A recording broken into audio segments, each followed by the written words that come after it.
So thanks for coming. Welcome to Happy Science. And today's seminar is Living in the Age of the Mind. So first of all, I mentioned that Terry's already told me that he's going to be leaving early. So when he gets up and leaves, don't think that it's been so bad that he's walking out. You know, he's already got a prior engagement. You know, it's nice when people tell you that, because when I've been giving seminars before, it's a funny thing if you're giving a seminar and someone gets up and leaves. You think, oh, I'm sorry, is it not very good, you know? Yeah, but you sort of feel responsible too, right? To be able to try to do your best for people. So if someone leaves, you sort of feel like, I'm sorry, it's not interesting for you, you know? So it's really nice if someone is planning to leave to say, I'm going to be leaving early, so you know that it's not just them feeling this is no good. Thanks very much, Terry. Hey, Adam. So everybody has the Dharma of the Right Mind book? Yep, so we're going to start with the prayer, Dharma of the Right Mind. Is Anita here too, Adam? Or she's on the way. Okay, well, she'll make her way halfway through the prayer. So let's start with Dharma of the Right Mind. Okay. Great, so it was a couple of weeks ago that I was here, and your friend came that day, Pia, and became a devotee.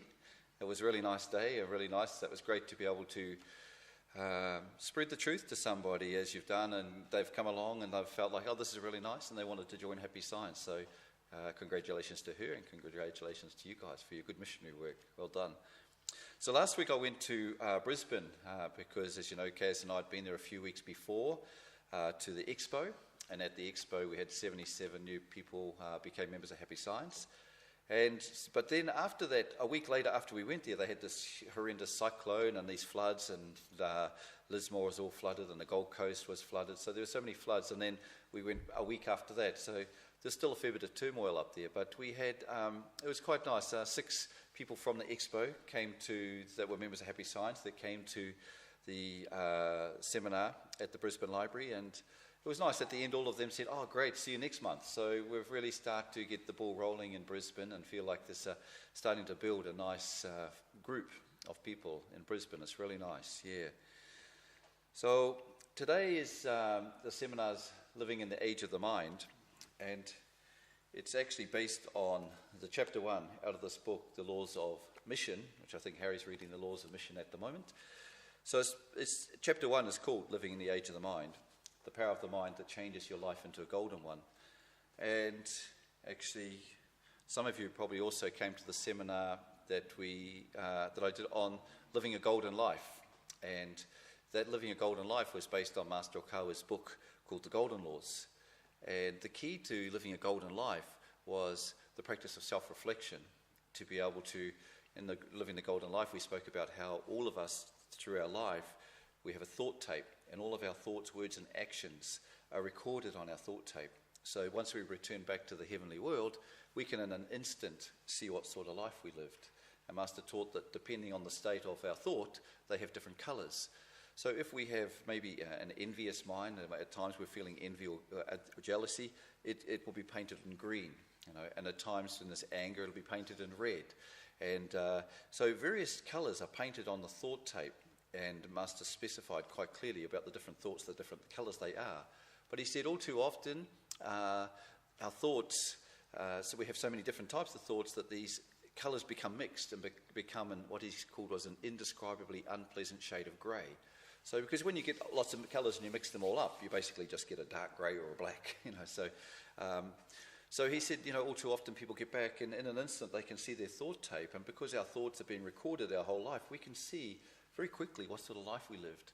So if we live lives where we're positive and we're giving love and we're being people who are helpful to other people and our Buddha nature is shining, very quickly we can see that our life was lived in a very bright fashion. He said, you know, these times our thought tape is painted in gold. So in an instant we can see the length of our thought tape and very quickly see, of course everyone's going to have patches of bright and patches of not so bright, but very quickly we can see just that. But he said the miracle and the great compassion of God is that through the practice of self-reflection, even times in our life where we've painted our thought tape a negative colour, through self-reflection and seeing that moment and recognising that was wrong. You know, those words were wrong, those actions were wrong, those words were wrong. I apologise deeply in my heart to the other people involved. I apologise to God for being so against my true nature.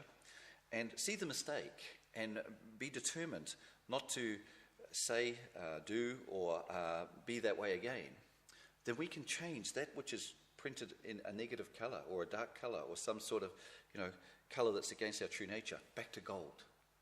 Isn't that wonderful, so that we can actually change the past. So this is very much similar, living in the age of the mind, the power of the mind that changes your life into a golden one. So there'll be aspects of today's seminar that's similar to this idea, certainly with the idea of self-reflection. But key to it is talking about modern day society. That's why the building, the picture in the background here, we have the building, is because it's all really talking about modern day society and the way that people think in the world today. And Master said that modern day society no longer understands the meaning of the mind. When they say the mind in today's society, what are they thinking of? Well, basically, commonly accepted knowledge nowadays says that the mind is part of the brain. So in today's world, if you talk about the mind, they think you're talking about the brain, and if you're a smart person, you must have a good brain, and if you're not so smart, you must have a dull brain. And doctors, when they try to operate with people who have problems, psychiatric problems or any sort of problem, they basically think it's a problem with the brain and try and fix the brain. But Master teaches, no, the mind is not located here. This is like a computer. Our mind is actually located in our chest. So this is the area of our true mind, So here is a computer for thinking and intelligence and intellect. But the true mind is contained in the chest or even a little lower here. So today's seminar is going to have about 7 excerpts from lectures from Master Okawa from this seminar that he gave, or the lecture that he gave on this very topic about the mind. So let's listen to Master's first lecture here, where we'll be talking about this common accepted knowledge, thinking that the mind is part of the brain.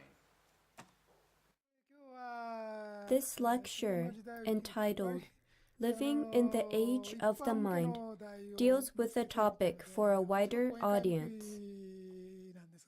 I feel that the general public, or beginners of the truth, will find it easier to understand matters of the mind. This is the first stage of our mission as a religion. First, we need to help people understand the truth about the mind.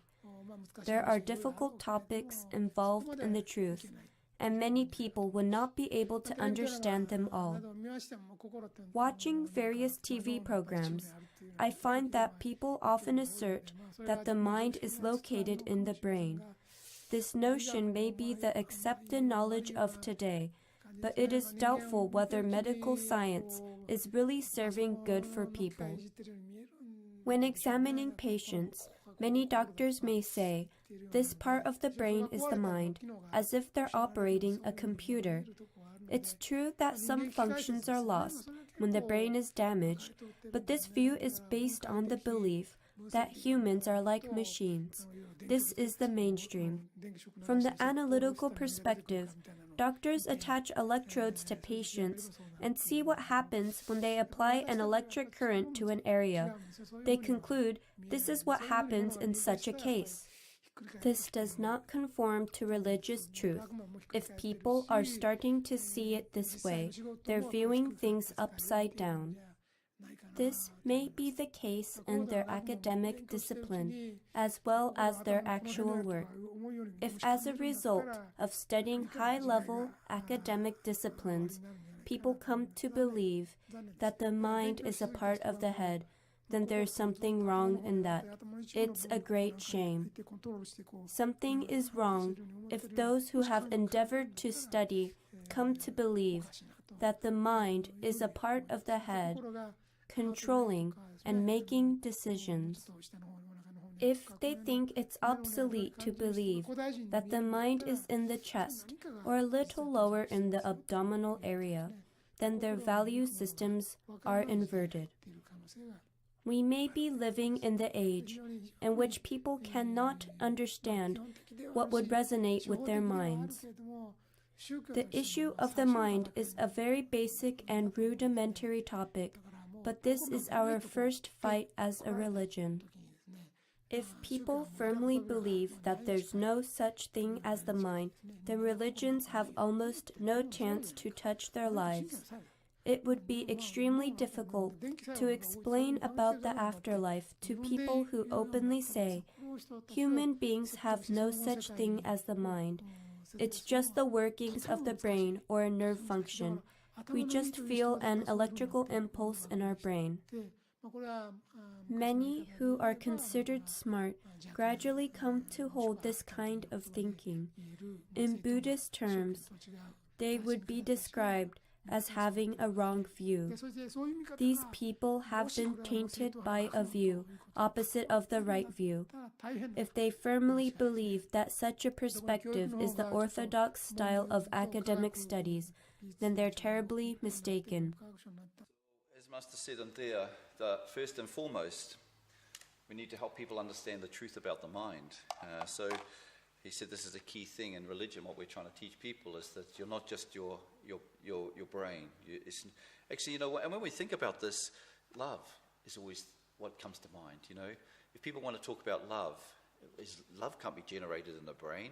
I decide I love somebody, or I decide I don't love somebody. You know, just by here, love's felt in the heart. It's felt in the true mind. So this is and really the emotions. Our emotions really come from our heart. When we cry, you know, it's not a decision in our brain. I want to cry because I'm going to cry now because of this.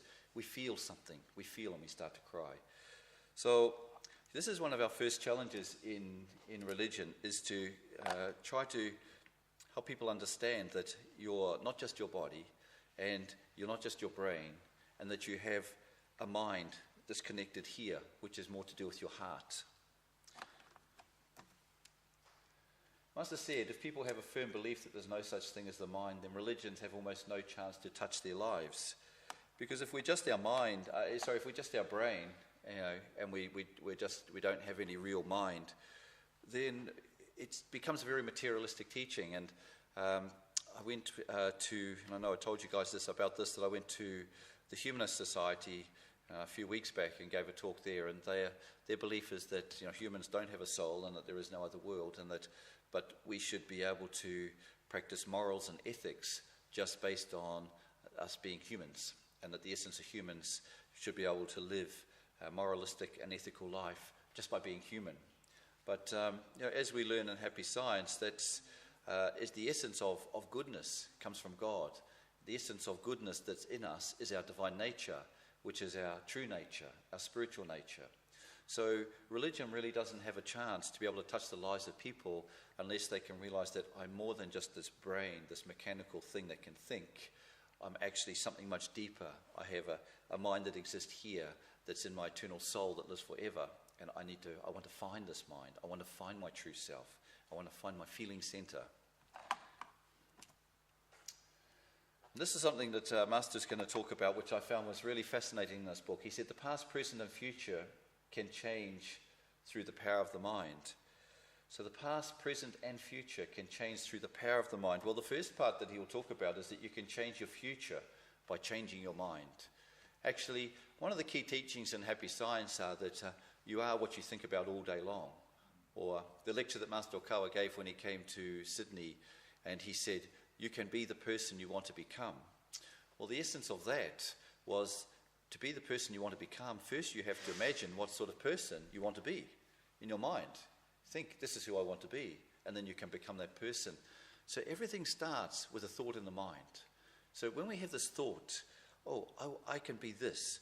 But this is the one side. You know, the other side, Master taught that actually, and he's going to talk about this in his lecture in a sec, but how we can actually change our physical bodies through our mind. Our mind's so powerful, you know, that we can actually change our physical bodies. And he's going to talk about how he does this himself to improve his eyesight.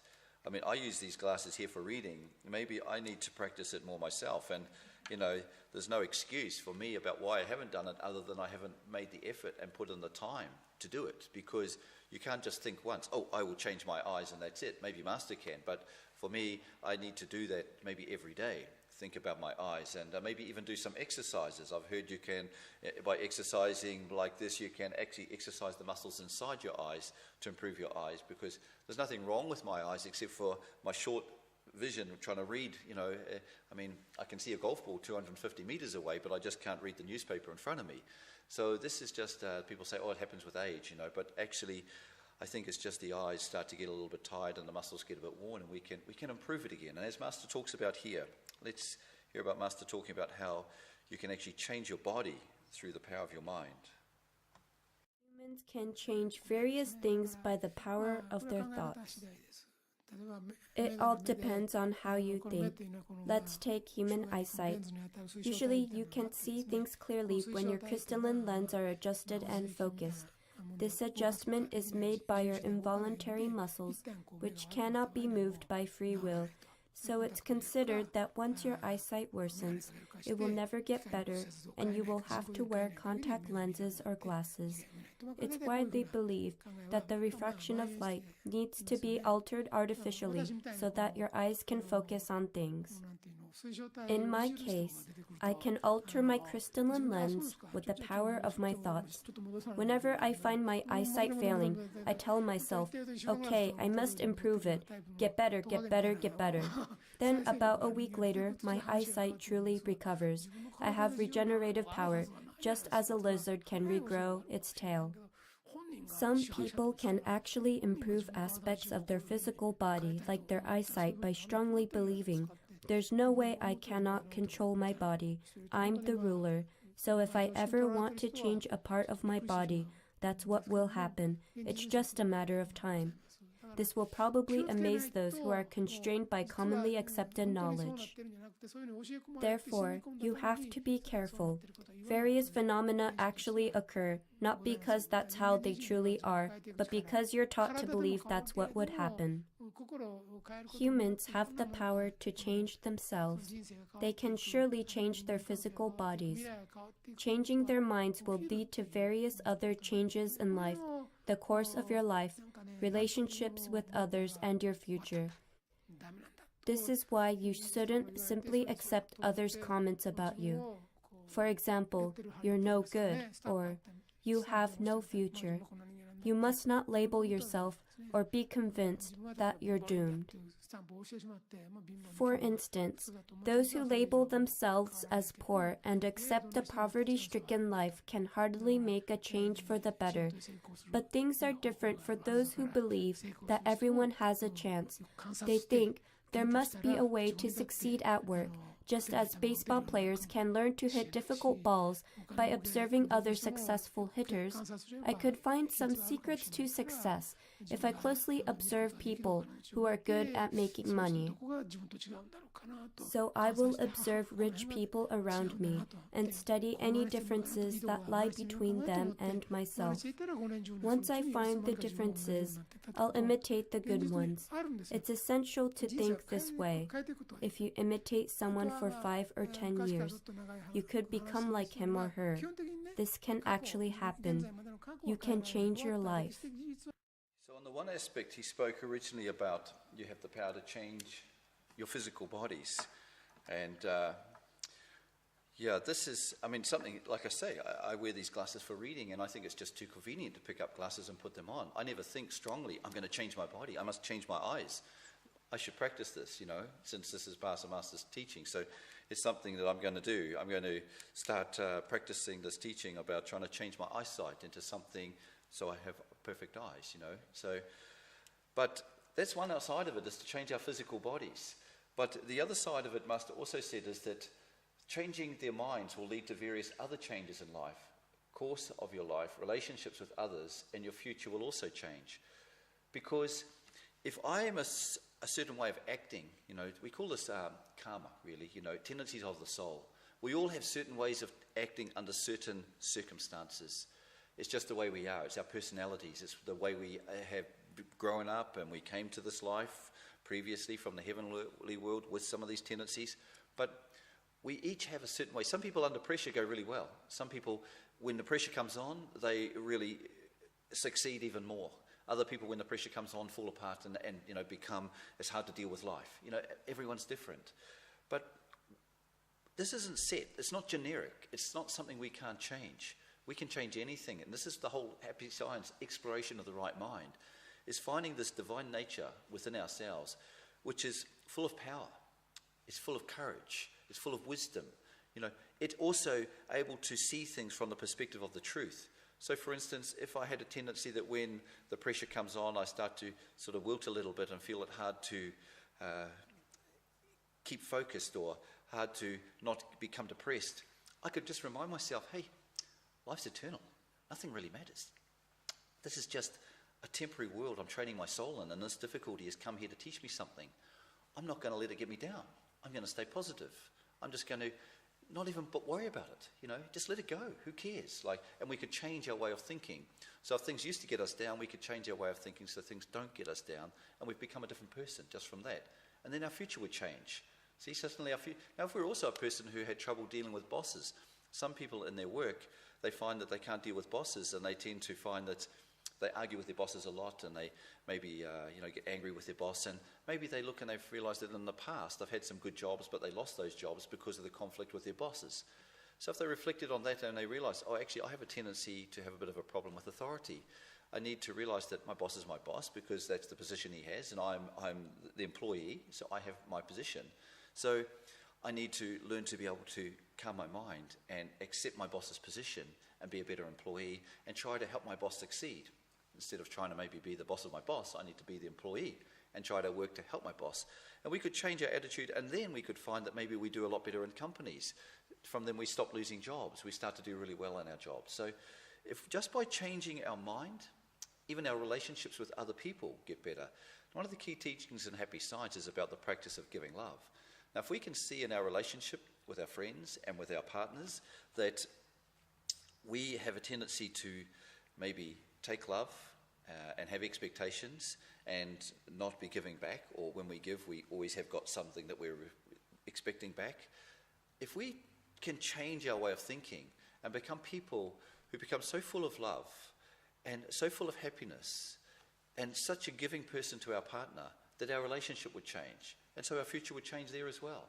So what Master's saying is that both sides, one, the physical side of ourselves can change just by changing our mind and focusing about how we want our bodies to be and put thought into that. And secondly, as far as our inner world, by changing that, the world of our relationships and the world of the people we're dealing with and our work environment and the happiness that we just create with our friends will also change, and our futures will become brighter. Something Master said that for this reason you should not simply accept others' comments about you, for example, that you are no good or that you have no future. And of course, the reason behind that's logical, because if I accept something about myself and I believe it, that's what I'm going to become, right? So for my instance, my own self, I grew up in a family where my father worked in a factory and my mum worked as a secretary at the school, but we didn't ever have a lot of money. And I remember hearing the words from my mum saying we can't afford it, or, we don't have any money, so sorry, we cannot afford it. And so I remember growing up feeling a bit of poverty. So I created a little bit of a poverty mind when I was younger, feeling like money's scarce. There felt like a scarceness of money in the world. It's hard to believe that anyone could have lots of money because it felt like money was scarce. But I remember by my late teens, reading self-help books and learning about the power of the mind and the idea that your thoughts will manifest, I decided to change my thinking to I will always have enough. I will always have enough. And so by having this thought, I will always have enough, throughout my life I have always had enough. I haven't had the same poverty. Of course, the age is different from when my parents grew up. I think the world has also become more affluent for many people, but I've never had a problem with wealth, and I really think that it was because I changed my thinking back then and wasn't willing to hold on to the idea in my heart that there was poverty in my life and I didn't have enough.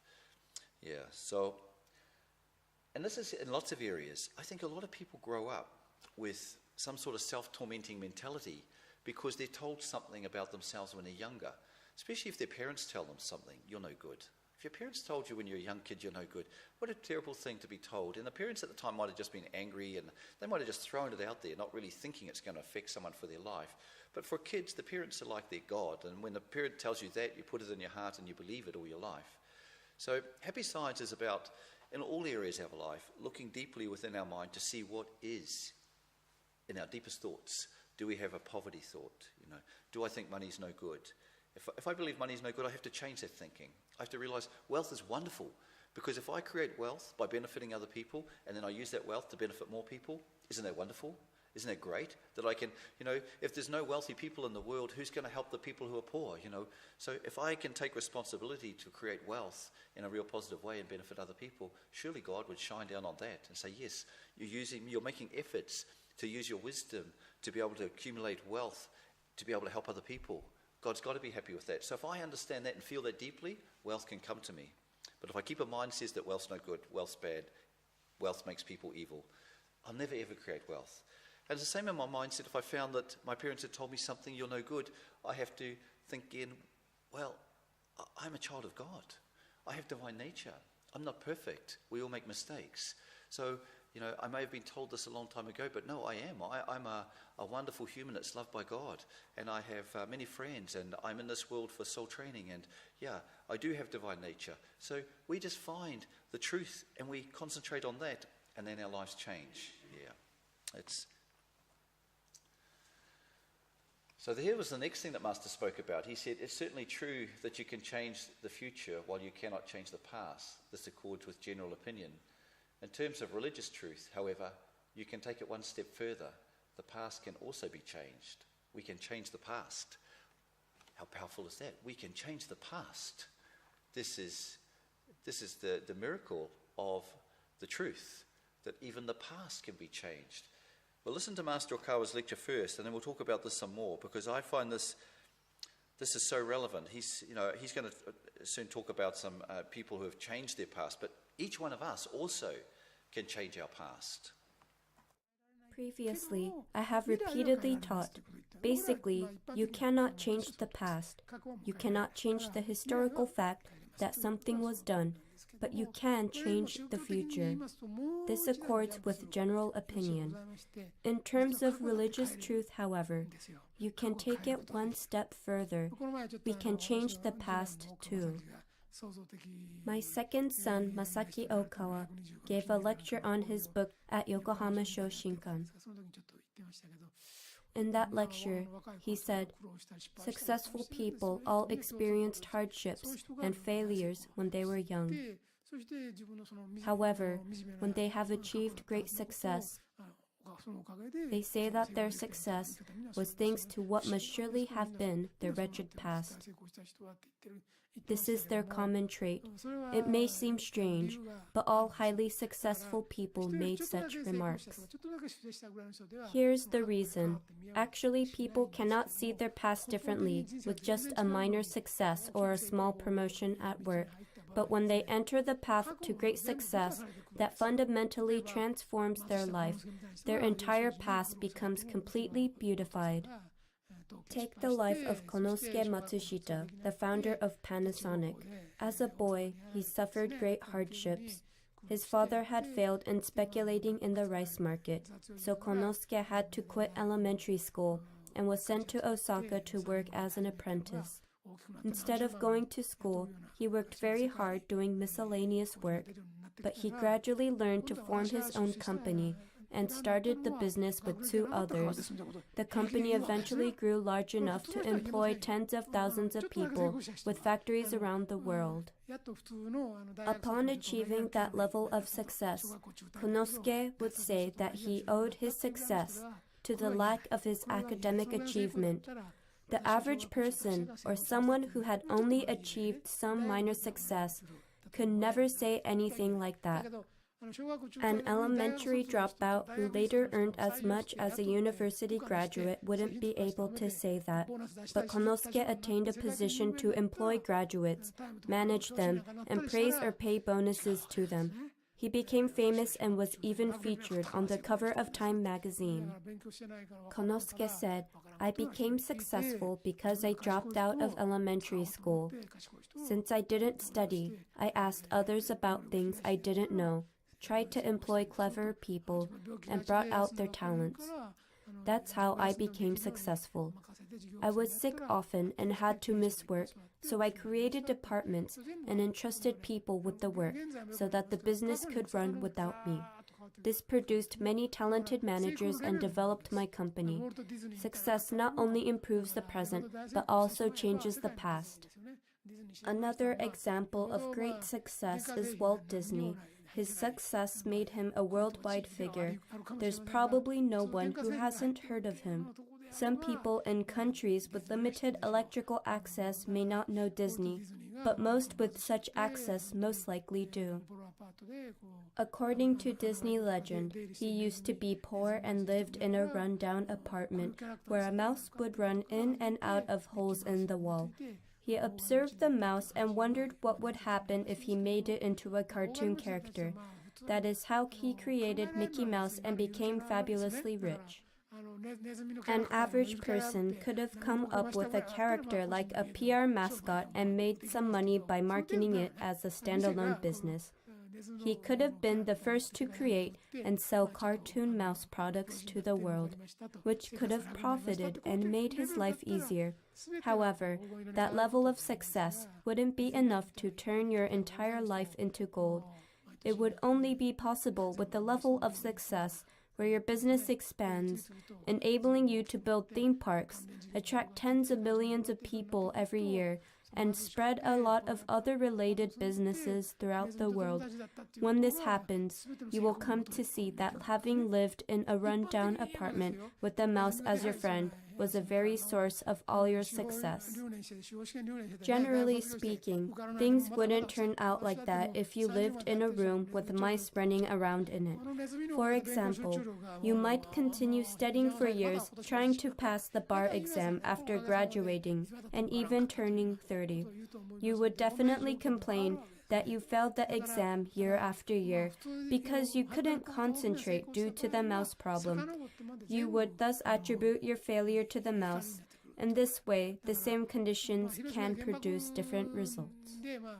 When you've achieved success surpassing common circumstances, all your experiences will turn into light. Even someone who lost family members in the Hiroshima atomic bombing would be able to say that the experience served as an inspiration, or someone who lost family members in a natural disasters would be able to consider that experience as the reason for success. You can change the past, present, and future. Humans can change everything with the power of the mind or the power of thought. Amazing. Such great stories, you know. The way Master brings it so real by talking about people like Konosuke Matsushita, who's the founder of Panasonic, or Walt Disney, you know, these great figures who we know, and we don't know too much about them. But then through this we find, you know, they weren't just born into blessed lives, that Matsushita grew up, had to leave school, and then ended up, he actually had a lot of illness in his life. And so the way forward he found was to employ other people and use their brilliance to help him grow his company. And for Walt Disney, the idea of the mouse, you know, that it was because he was living in a bit of a rundown house with a mouse running around that gave him the idea, oh, what if I turn that mouse into a cartoon character? So they then were able to look back, and what could have been a negative for a person who just blamed their environment for their problems, you know, instead of finding a way forward based on no matter what the situation is. But so Master said, you know, people cannot see their past differently with just a minor success or a small promotion at work, but when they enter the path to great success, that fundamentally changes their life.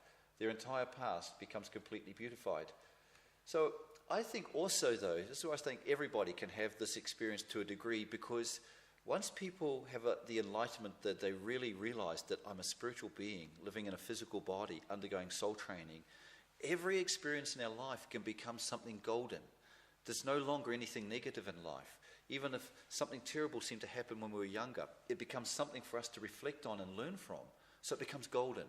So we can all experience this to a certain degree once we really accept and truly have that feeling that I'm a spiritual being and I'm soul training in this world. And I've deliberately put myself into this environment, and whatever circumstances I'm in, I've chosen this. This is what I need right now. Thank you, God, for giving me these great difficulties to try to overcome.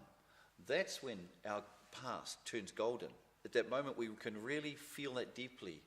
From then, we know anything that happens in my life, I'm okay with. I'm going to be able to try and turn it into gold, because anything that happens, Even someone like Nelson Mandela, who was put in prison for 20 years for all he was trying to do was trying to get rid of apartheid, something that we can all obviously see as wrong. But they put him in prison for trying to go against something like that.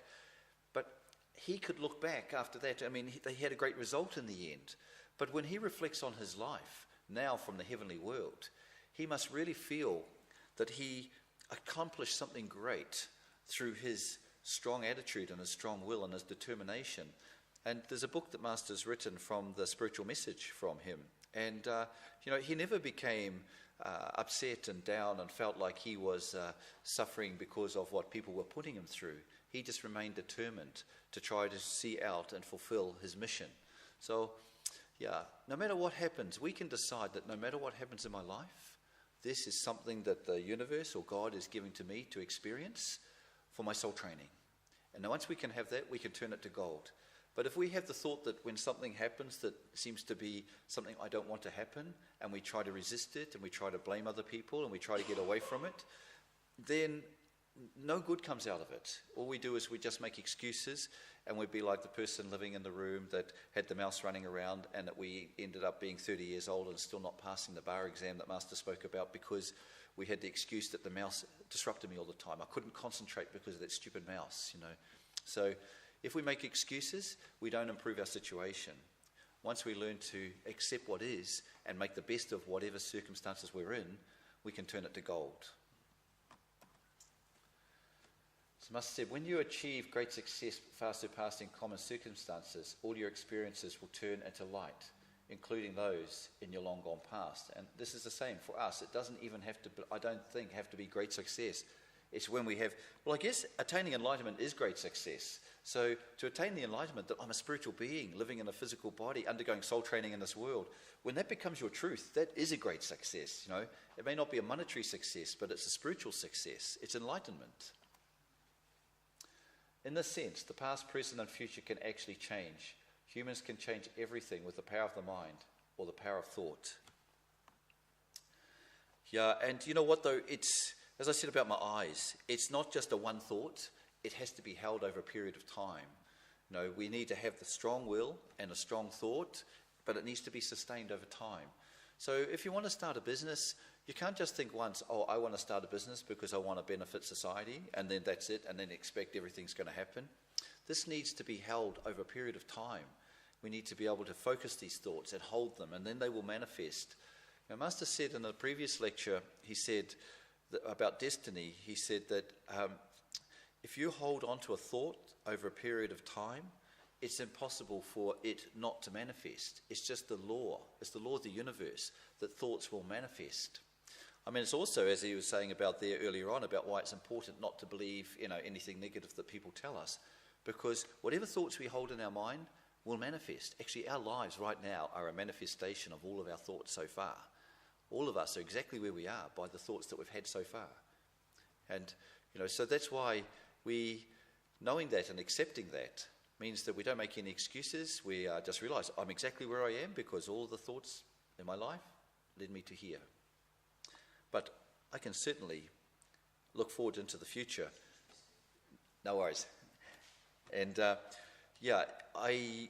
can look forward into the future.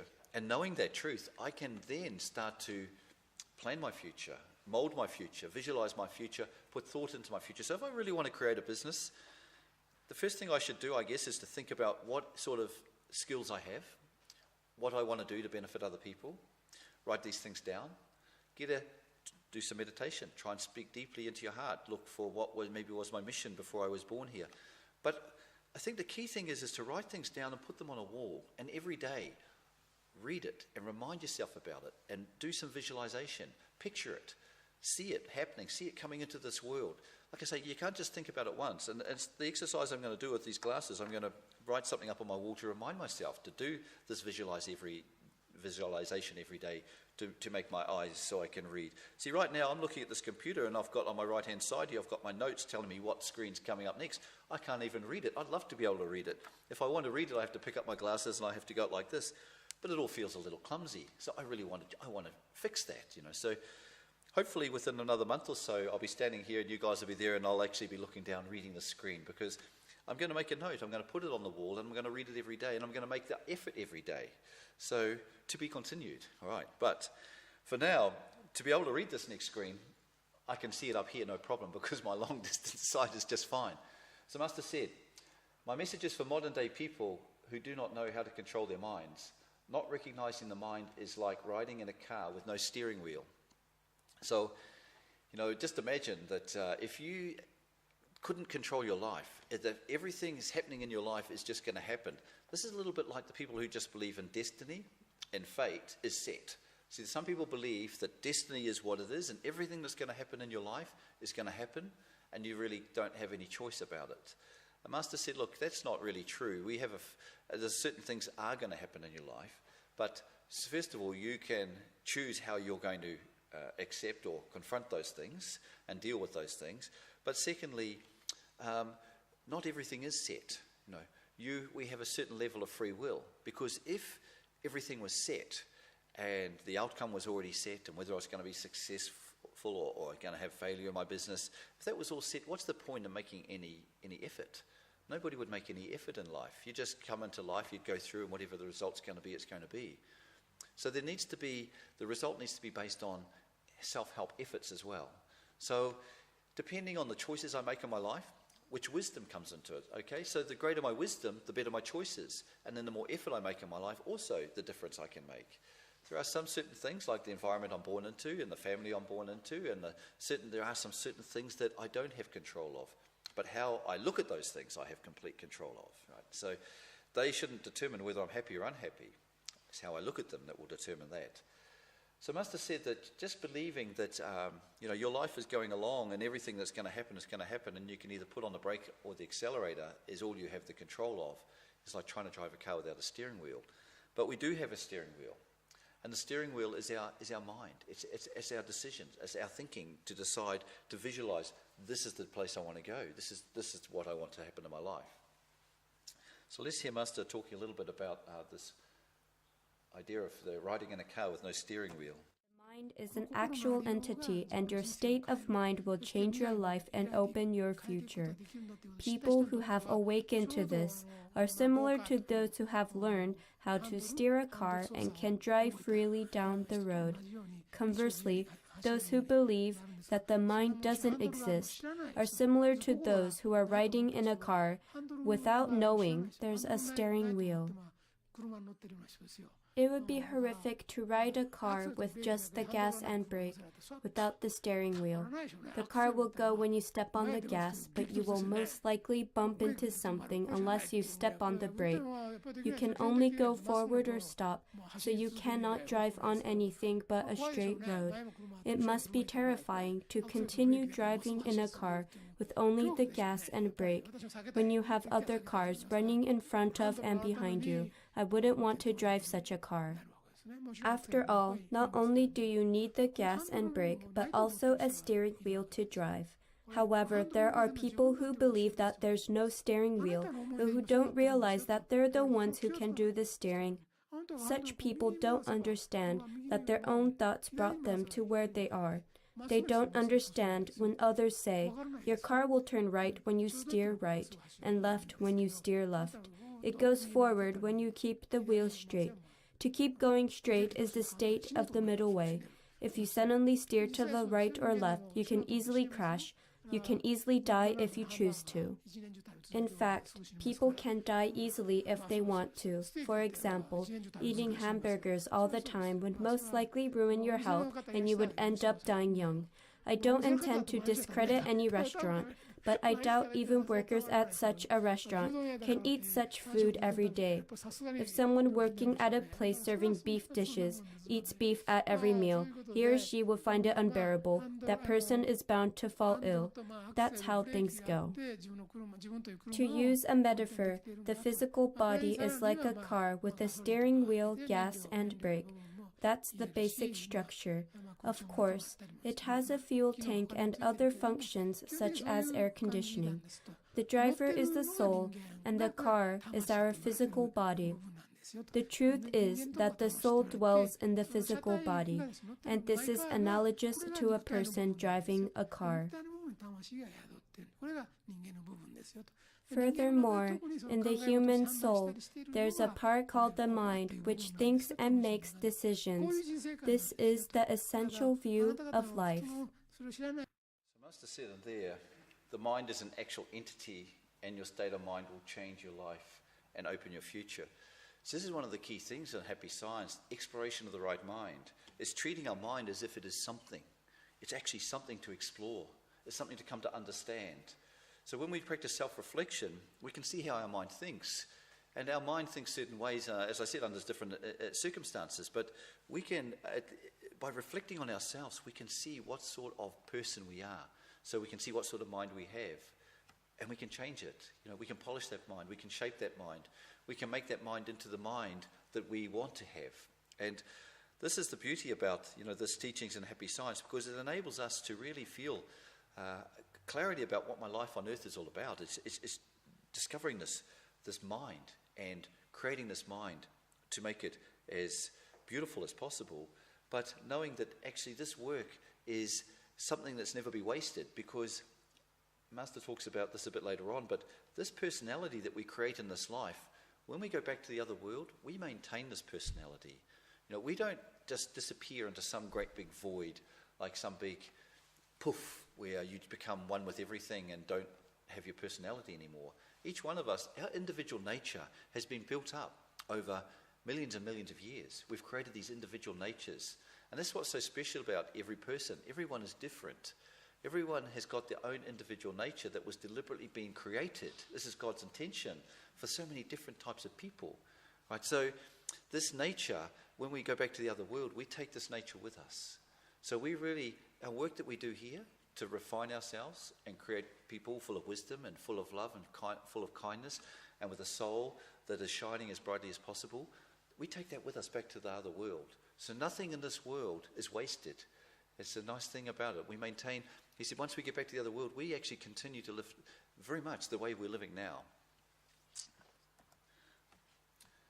As I said, those who have awakened to this truth are like people who have learned how to steer the car and can drive freely down the road. The one driving the car is the soul, and the car body itself is our physical body. So there's a lot of people who think they're the car, right? They don't think that they think that just like a car, when a car breaks down and dies, that's it, goodbye car. But for us who believe that the actual true self is the soul, and the core of the soul is the mind, for us, the car, this body, we don't have the attachment to this body as being us. So therefore, the things in life that might bother somebody else, like aging or illness or death, does not bother us, because this body is going to be useful for me, and I want to look after it. I mean, it's the same thing with my car. If I don't change the oil in my car, right? If I just treat my car as if it's just a car, I'm not going to change the oil, then my car won't last. I won't get the full use out of my car. I mean, my car might be designed to last 20 years, but if I never change the oil, or if I put bad fuel in it, and let water get into the fuel tank, or I don't do servicing on my car, I don't change the tyres, I don't clean the car and take off things, like the bird poo, which causes rust. If I just neglect my car won't last the 20 years that it's designed to last. It's the same with my body. I should look after my body.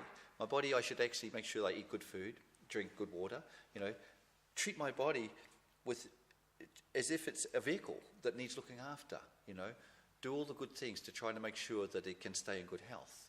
That way, at the end of my life, I should be able to reach the end of my life and still have a healthy body and just naturally leave this world without. If we don't look after our body, what happens is we end up in hospital, at an early age, and end up having to be looked after by other people. And, so we actually aren't able to fulfill our mission in this life because we haven't looked after our bodies.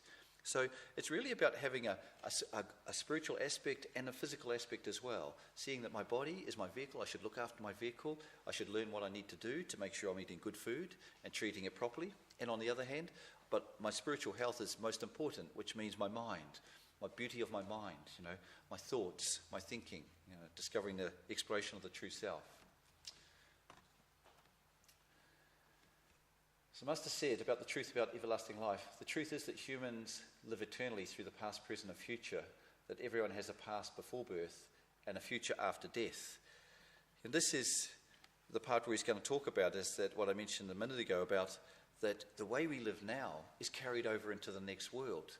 I found this when I remember before the teachings of Happy Science, and when I was trying to think about how things could be in the other world. I did believe in the other world, and I thought, how could it be? And I sort of imagined that maybe I just suddenly become so clever, I know everything. I thought suddenly we all attain enlightenment, and suddenly you just become like this, know everything, like a god. Or there's also the thought, I studied from some people who taught that the idea is that when you die, you just enter into this great big oneness, and you sort of lose your individuality, and you just poof, just like into the great ocean, just become a molecule in the great ocean, so you lose your individuality. But what I found in Happy Science is actually, no, I'm not just going to become some genius who knows everything. I'm going to know a lot more than what I know now, because I'll be seeing things from a spiritual perspective, and I'll be able to understand completely about the other world and experience the truth about being a soul and being able to go through walls and all that aspect of life that we can't really see or experience here. We can only imagine it, because this three-dimensional world, is different from the four-dimensional world. And trying to experience or see things in this fourth-dimensional world is not possible. For Master it is, because he's attained enlightenment, so he can speak with spiritual beings and he can see spiritual beings. But for normal people, living with three-dimensional body, looking with three-dimensional eyes in this three-dimensional world, we experience three-dimensional stuff. And so people say, well, I would believe in the other world if he could prove it. Or I'll believe in God if God could show himself to me. But that's trying to have something beyond the third dimension, up here in the third dimension. You're not in the third dimension anymore when that happens. And I thought about this the other day. It would be like a cartoon character on a two-dimensional paper, right? Because Master said a two-dimensional world would be like a piece of paper where you're drawing pictures. So if I draw cartoon pictures on the paper, and one cartoon character said to the other one, I think there's a three-dimensional world. And the other cartoon character said, well, please, can you prove to me the three-dimensional world exists? So how can you, on a two-dimensional piece of paper, prove from one cartoon to the other that there's a three-dimensional world? It's impossible, because as soon as you put another dimension, you're in the third dimension. That cartoon character could draw a three-dimensional building. I've seen some people who draw on a two-dimensional piece of paper drawings that look so three-dimensional. They're amazing. It's such great talent, but it's still two-dimensional. He could use his imagination and say, well, it looks like this. And then that two-dimensional being on that piece of paper could imagine what the third dimensional would be like, but he's still not there. He's just seeing it depicted. And that's what happens for us. When we try to imagine the spirit world and the other world and what it's like in the other world, we can't actually have the experience, but we can use our imagination to know what it's like, and especially through the teachings of Master, who experiences it and then tells us about it. So let's hear Master talking about the truth about everlasting life. When you meet someone who denies the existence of the mind or soul, please be persistent and tell him or her, you're free to think the way you do, but with their way of thinking, you view yourself as a part of a machine, which is very self-deprecating. Are you truly satisfied, thinking that a human being is a kind of machine with the mind operating it? Many people today believe in the theory of happiness in this world and think everything ends with death, so you can cremate my body and throw away the ashes in a field or scatter them at sea. Do as you like. But the reason I teach about the existence of the mind and soul is because the essence of humans is that they have eternal life. Humans live eternally from the past and into the future. Everyone has a past before birth and a future after death. It's essential to lead your life on earth based on this knowledge, as those who don't know this will have a hard time after death. This is extremely important because it'll lead you to live a life of great value. People who cannot think about the existence of the mind and soul believe that life is only limited to this world and everything ends with death. So they think that they only need to sort out their end-of-life affairs. But death is not the end.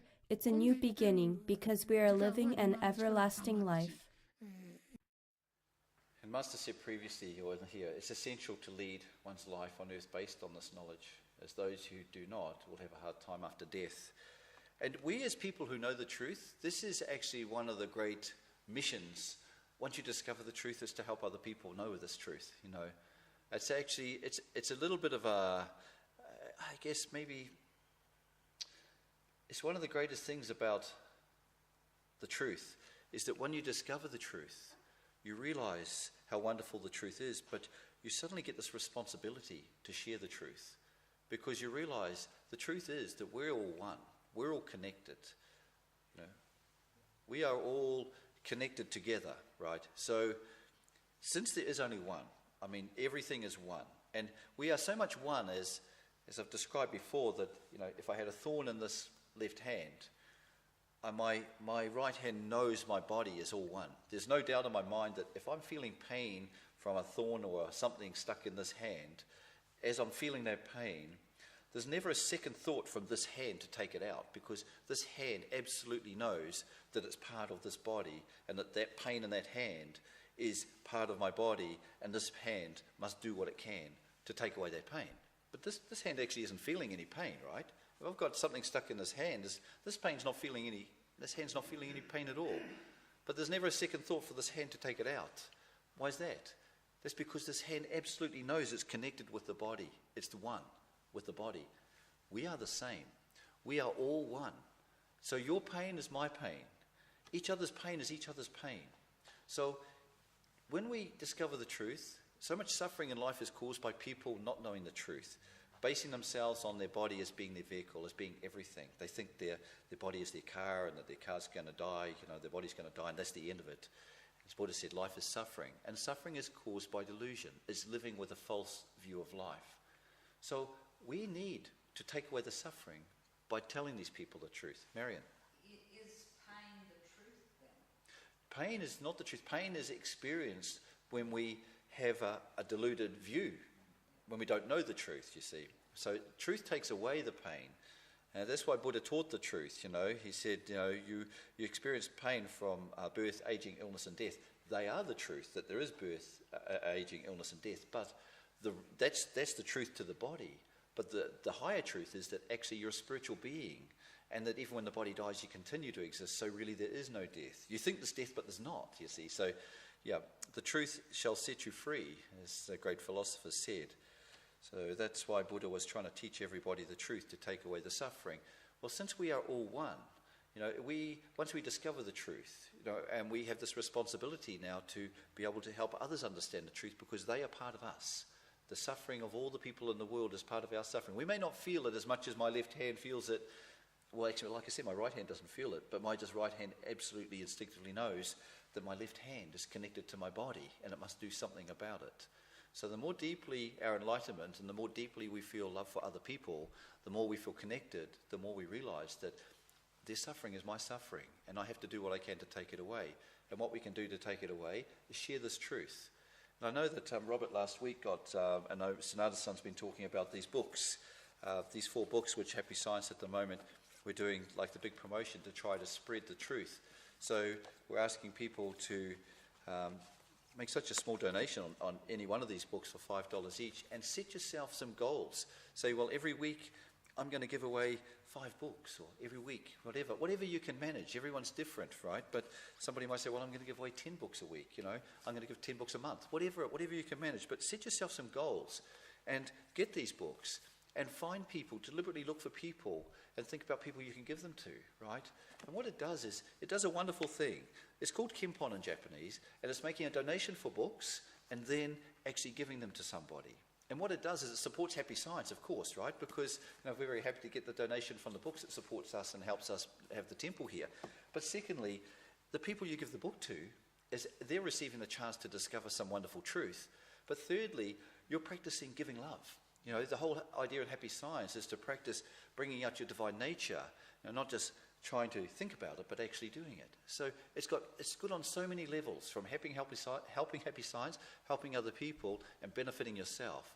So these books are just out the door, and so if anybody feels like, please just ask. And as I said, we've got, you know, special donation levels on those to make it easier for people to donate as many books as possible. Robert?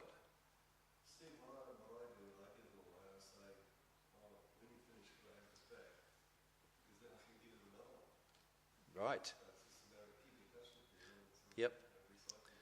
Nice. And, there's so many ways. You just think about each different person doing it a different way, but the main thing is just to get this truth out there so that the world changes from a materialistic view to a spiritual view, and we can develop ourselves and at the same time contribute to creating utopia on earth. Okay, Master said this knowledge is extremely important because it will lead people to live a life of great value. Well, that's exactly what I'm talking about. If you live your life trying to change the world and create a utopian world by helping people understand the truth, that's a life of great value. Yeah, your thought tape will be shining beautiful and gold when you get back to the heavenly world, So Master said, live every day transforming yourself. The time we have in this life is generally between 20 and 30,000 days. That is all we have. So in this here that we're going to listen to him shortly, he said he's lived about maybe 20,000 days. So if someone lives to about 80 years old, they've lived about 30,000 days. So it's just the days, every day is just ticking away, another day, another day, another day. And when you're younger, the days seem to last so long and it seems like life's so long. But as you get older and older, you realize how short life is, It's the end is creeping up. And so, life is actually much shorter than we realize, certainly when we're children. It feels like it's going to last forever. He said we have to treasure each day, and now we have to treasure each day, and how we spend each day is extremely important. So Master's going to talk a little bit about this now, transforming our lives. The time we have in this life is generally between 20 and 30,000 days. That's all we have. You may think you have plenty of time, but actually you don't. Living your 30,000 days means you'll be over 80 years old. I've already spent around 20,000 days. I wonder how many days I have left. Thinking about how many more days you have left will make you keenly aware of each day that slips by. We can barely live past 30,000. Each day slips by. Those who are close to my age should have already spent more than 20,000 days. Some of you may be younger, and some may be older, but we need to remind ourselves that it's not so easy to live over 30,000 days. This being so, every single day is very precious. We have to treasure each day, and how we spend each day is extremely important.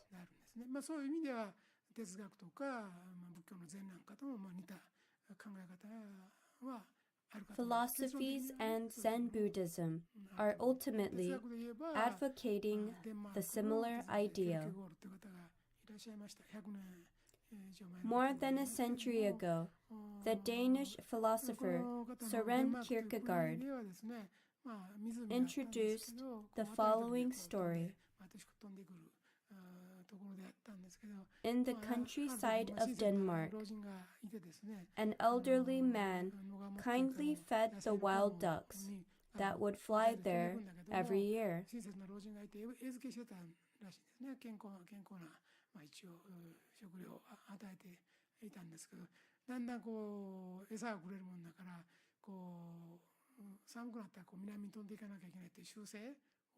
As they kept feeding there, some of them lost their habit of flying south when the weather turned cold. They got fatter and fatter and ended up losing the ability to fly. One day, the kind old man suddenly died. The wild ducks were in trouble because they were now so fat that they could no longer fly. They've lost their habit of migration, so they didn't know what to do. In the end, when the spring thaw flooded in, they all drowned. Yeah, so this story is going to be continued in a second, but when Master talks about the IBM spirit, about do not become a tamed wild duck, when I heard the story from Master Okawa, I thought actually this is very similar to the New Zealand kiwi. So New Zealand, I'm from New Zealand, and our national bird is a kiwi.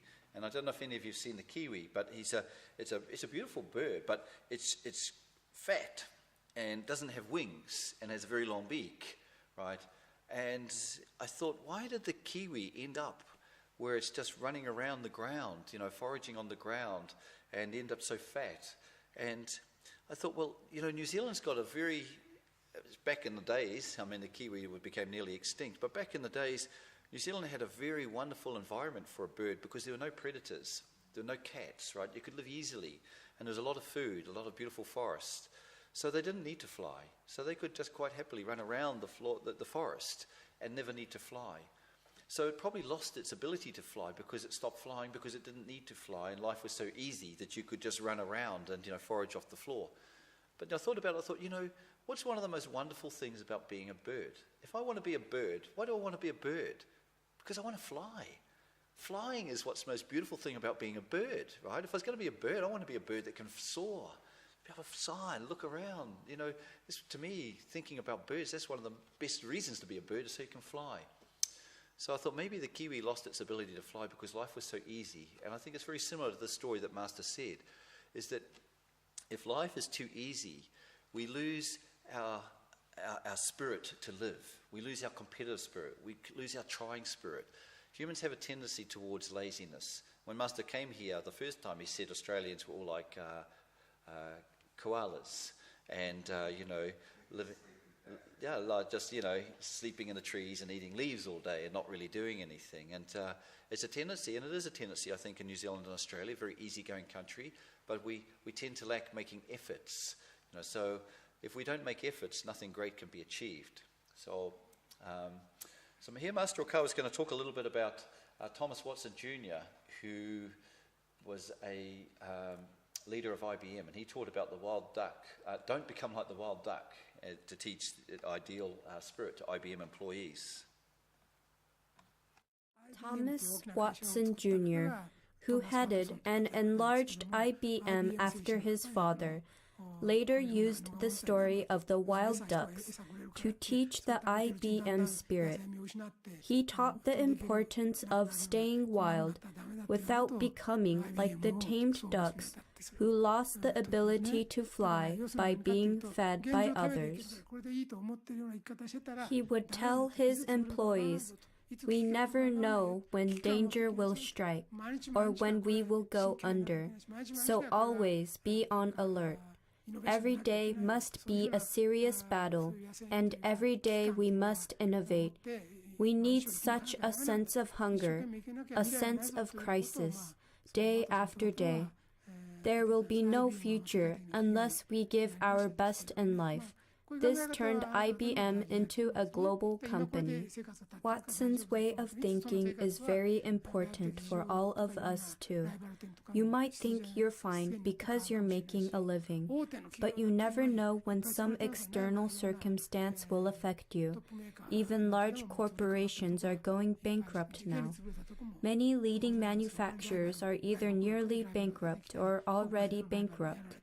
Overseas rivals may emerge, or you may lose out to domestic rivals. Companies such as Uniqlo seem to be conquering the world markets, but even they would go under if the exchange rate changes. A strong yen helped them open numerous stores overseas, but if the yen weakens, they would surely go bankrupt. Companies like Toyota that profit from exports may gain around $100 million with a 1 yen drop in the exchange rate, but discount stores who import will start closing down. Companies that moved production overseas would go under, so their future is still uncertain. Therefore, we must already bear in mind the spirit of the wild ducks. This is a very scary point.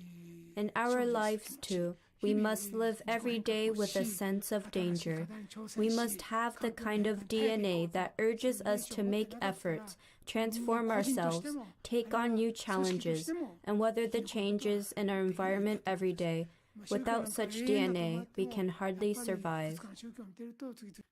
Actually, in the book, Master Okawa, I didn't put this on because it was more focused on Japan. But he spoke about, with Japan, they've got this bit of this tendency too now whereby they've been relying on America for so long with their defense.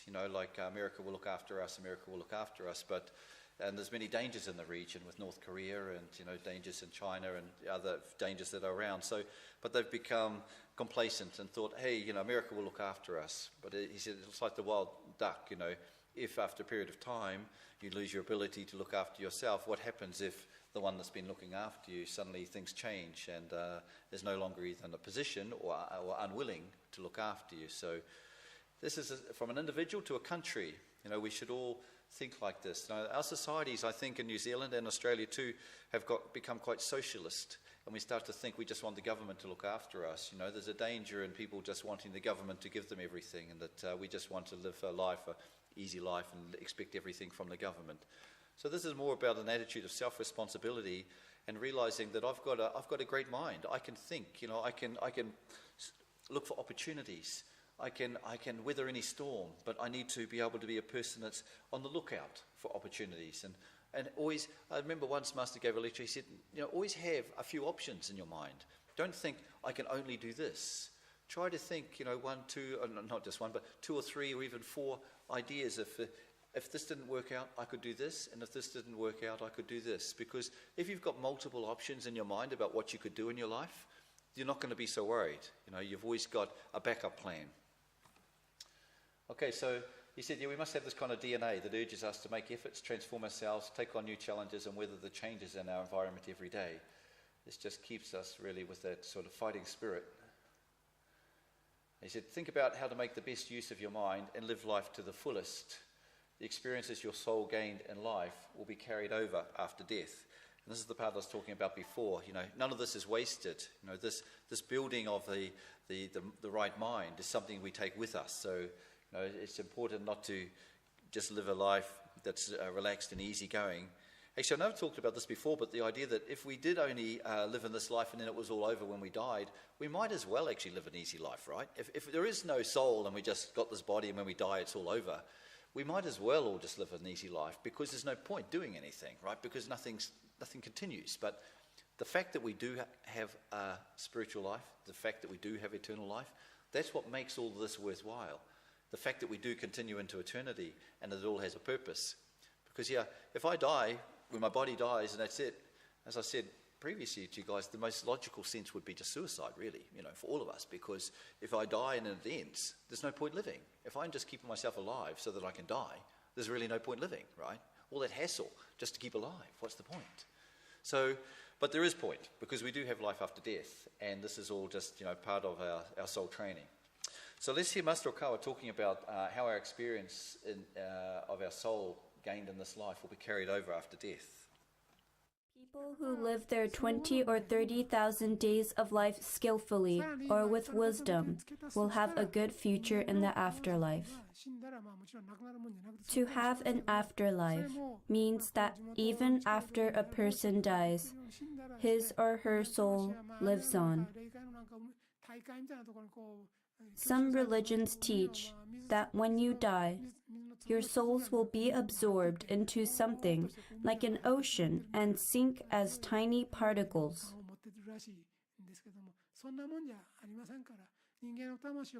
But this view is not true. The truth is that the human soul has individual character that is carried over to the other world.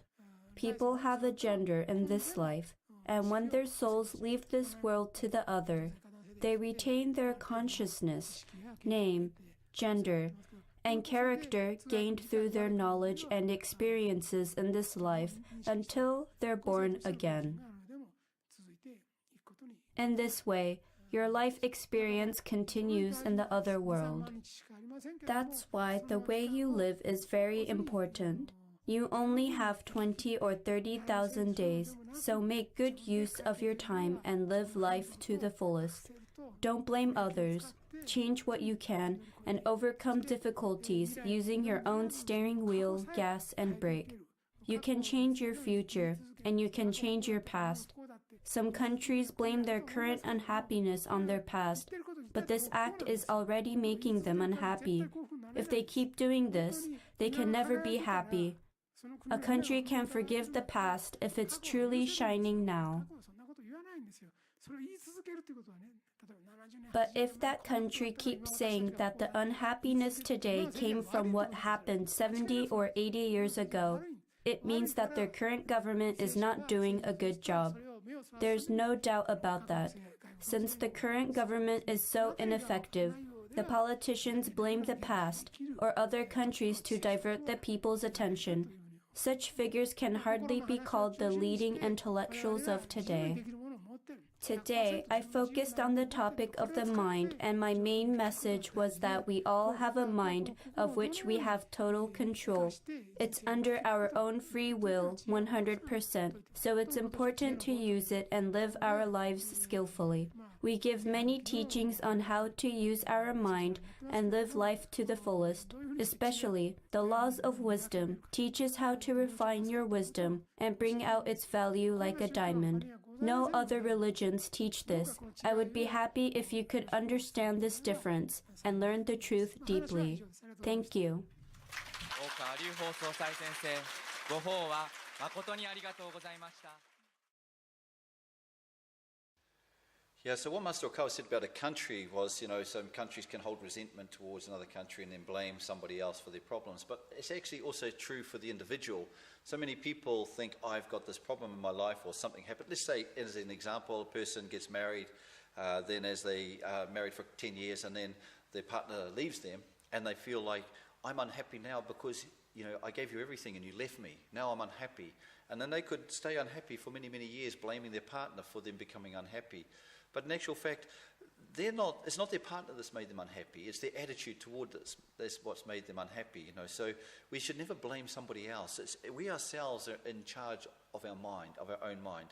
And we could say, in that same situation, we could say, thank you for being my partner for 10 years. I had 10 wonderful years and I'm so happy to have got to know you, and we had children together, and well, that was really wonderful, and obviously, you didn't feel like you wanted it to continue after that 10 years, so for whatever reason, that's your prerogative, that's your choice.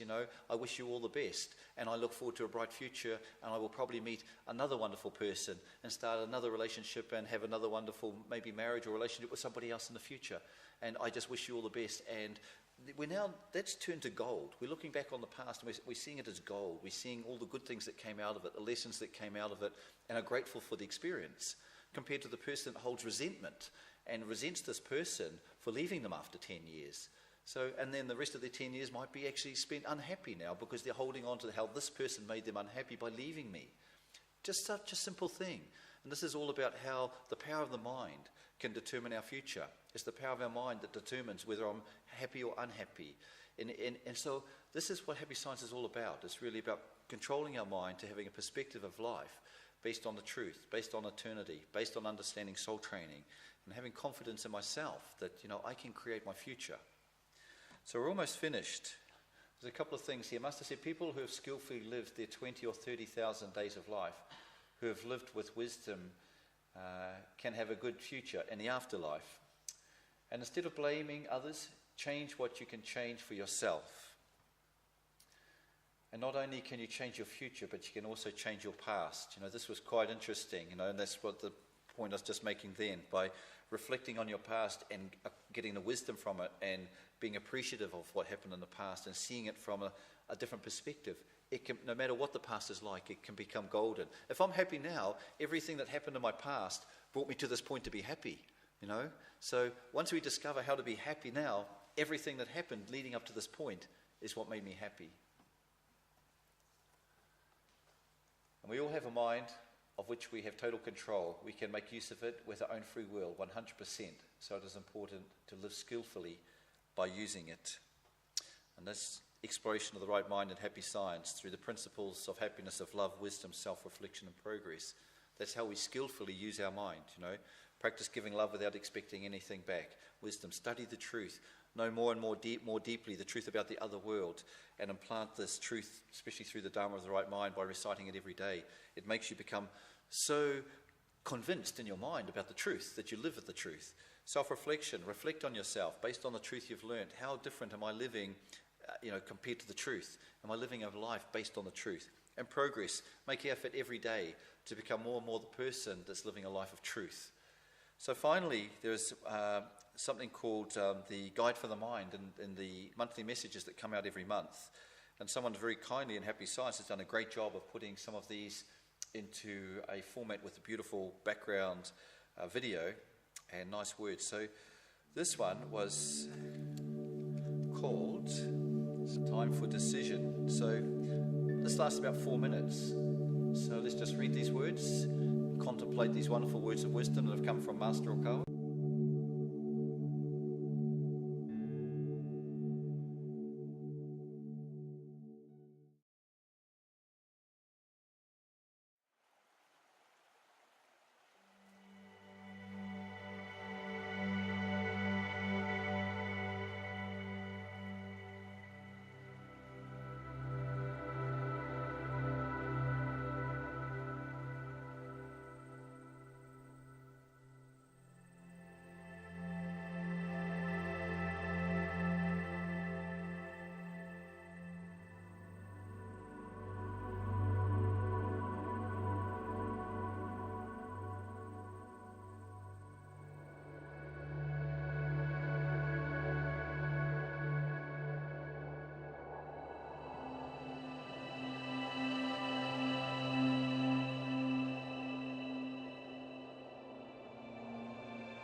So why I thought this was really relevant was that, first of all, it said have a view of the picture of what you want for the future, a view of the future.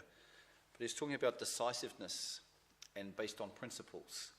So when in your life you see where you want to go based on the principles of the truth, decisions become much easier. And because our mind is so powerful, it is our decisions every day that make the difference where we end up in our lives. So this is something really for each one of us. Once we have a strong idea in our mind about the meaning of our life and what we want to create in our life, the fact that we want to develop and train ourselves to become closer and closer to the mind of God, once that's our ideal and that's the picture we see ourselves, then making decisions along the way becomes much easier. And those decisions each time will take us closer and closer to our final goal. So, well, let's finish up today with reciting. Does everybody have the blue prayer book? Kaz, can you hand out a few blue prayer books to anybody who doesn't have the blue prayer book?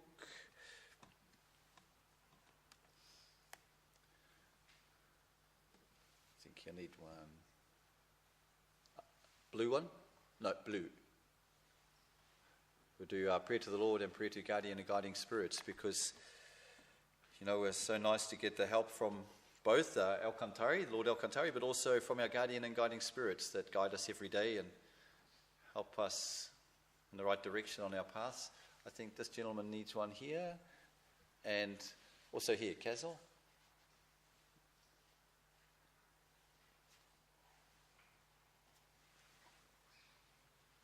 Great. So yeah, the second and the third prayer, the prayer to the Lord and prayer to guardian and guiding spirits. Great. Well, that's the end. Well, actually, I didn't ask if anybody had any questions. Does anybody have any questions about today's seminar? It's all self-explanatory. Harry. I believe we can go past the 30,000 days. Well, and I believe Master will come through in the prediction in the near future to tell us that as well. look, maybe, but you know what? I think that I don't want to go past 30,000 days, or maybe 40,000, but I'm quite happy to live to... See, it used to be in the time of Venus, Master teaches, when he created life forms as Almure on Venus, their lifetime was about 1,000 years. But what they found was, by living so long, the progress was very slow. So when he came to Earth and created life on Earth, it was deliberately created that life of the reincarnations would be shorter. Because of the more reincarnations means more progress. Because if I have one life of 1,000 years, compared to in that same 1,000 years, I might actually have, a life here and then return back to the heavenly world for 300, 400 years, and then come back here and return back. I might have only two or three lives. So the amount of actual progress was much greater. So it was decided that to shorten. So yeah, God can create any time, but it was found that having a longevity of life made slower progress. Things just tend to just live for a long time and not really progress. But in the early days, they lived for 600 years. yeah, And see, I believe that the new light energy coming Yep. will be able to do that. We'll be able, because we need to be of greater service, but not only to work here, but to work in the other universes as well. yep. And I'm we'll sure. have a choice to do that. I'm sure anything's possible, and it'll be whatever, through the law of cause and effect. If there's changes in the environment, through people in some way becoming more light bodies, as you mentioned, something like that, then maybe that's possible. But from Master's teaching, that originally, I just know he said that on Venus, the length of life was much longer, but it was deliberately made shorter on Earth because it led to more progress, which makes sense, because we only want to live here for longer if we're attached to this life, We only really think I want to live longer if we're attached to this life. If I'm happy for my body to have a length of, and I can see from my eyes in the world today, by the time people are about 80 or 90 years old, the body's pretty much degenerated to a point where it starts to get hard to move around, So just observation in the world today, under the current conditions, that by the time a body's about 90 years old, it's sort of worn out, just as my car would wear out after 20 years. So by the time I reach that point, if my body is going to be like that, I'm quite happy to leave my body and go back to the other world. See, once we absolutely have a faith in the other world and see ourselves as a spiritual being, we're very happy to leave this world and go back. I'm looking forward to going back. I'm 55 now, so maybe in another 25, 35, whenever, is dictated by the law of cause and effect and by God, that to return there. But I look forward to that day, because I'm looking forward to living in the spirit world where I no longer have a physical body and I can fly around at will and I can do work there. Of course, we don't just lie around doing nothing. We take on new work. We're trying to guide people who have left this world, because the cycle of reincarnation is ongoing. I'll prepare my life for the next time coming here. I'll be studying the truth. I'll be in some way wanting to serve people in the other world as well. So, people are doing things in the other world. Great artists are still creating great artworks. Inventors are still creating great inventions with the intention of bringing them back to this earth. But people are living in the other world doing things that they really love.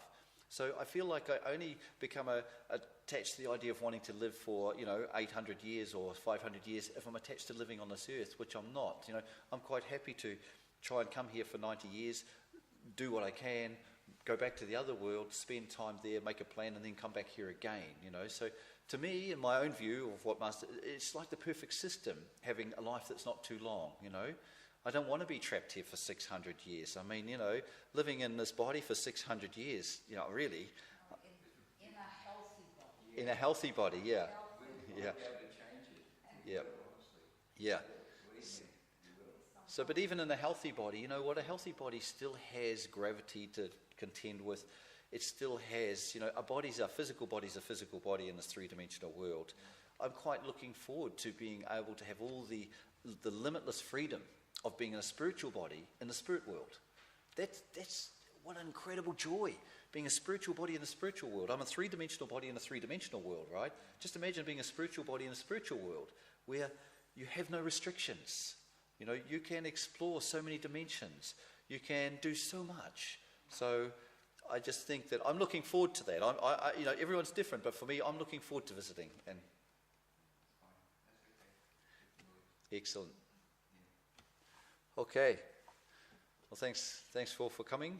And let's go have a cup of tea. And there might even be some food here today, I think. Maybe, if we're lucky. Thanks very much.